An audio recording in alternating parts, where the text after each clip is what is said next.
എത്ര സമ്പന്നനായിരുന്നാലും, സാമ്പത്തികമായി മറ്റു പരാധീനതകളൊന്നുമില്ലാത്ത ആളായിരുന്നാലും, ആരോഗ്യം കൊണ്ട് വേറെ പ്രശ്നങ്ങളൊന്നുമില്ലാതിരിക്കുന്ന ഒരു മനുഷ്യനാണെങ്കിൽ പോലും അയാൾ ജീവിതത്തിൽ ഒരു ക്രൈസിസും നേരിടുന്നില്ല എന്ന് പറയാൻ കഴിയില്ല.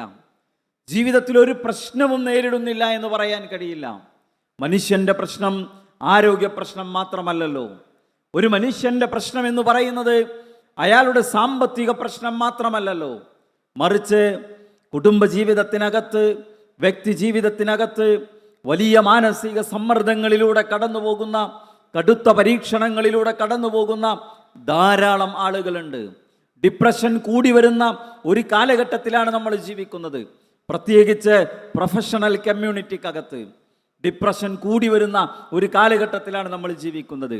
ആത്മഹത്യ ഏറെ പെരുകുന്ന ഒരു കാലത്താണ് നമ്മൾ ജീവിക്കുന്നത്. ഇന്ത്യ രാജ്യത്തു തന്നെ ഏറ്റവും അധികം ആത്മഹത്യ നടക്കുന്ന ജില്ല നമ്മുടെ കേരളത്തിലാണ് സ്ഥിതി ചെയ്യുന്നത്. ആരാണ് ഇവിടെ ഏറ്റവും നല്ല ഒരു ഇടപെടൽ നടത്താൻ ആർക്കാണ് സാധിക്കുക? ആരാണ് ഇടപെടുക? ആർക്കാണ് അതിന് കഴിയുക? ഒരു ജീവിതത്തിൽ ഈ ഡിപ്രഷനിലേക്ക് നയിക്കുന്ന, ആത്മഹത്യാ ചിന്തകൾ മനസ്സിൽ മുളക്കാൻ കാരണമാകുന്ന തെറ്റായ കാഴ്ചപ്പാടുകൾക്ക് ഒരു ചെറിയ ഡൈവേഴ്സൺ, ഒരു ചെറിയ തിരുത്തുണ്ടായാൽ ഒരുപക്ഷെ ഒരു മനുഷ്യനെ കൈപിടിച്ചു കൊണ്ടുവരാൻ കഴിയും. അള്ളാഹുവിനെ കുറിച്ച്, അള്ളാഹുവിൻ്റെ വിധിയിലെ വിശ്വാസത്തെക്കുറിച്ച്, അതൊക്കെ മനുഷ്യന് നൽകുന്ന വല്ലാത്തൊരാശ്വാസമുണ്ട്, വല്ലാത്തൊരു സമാധാനമുണ്ട്.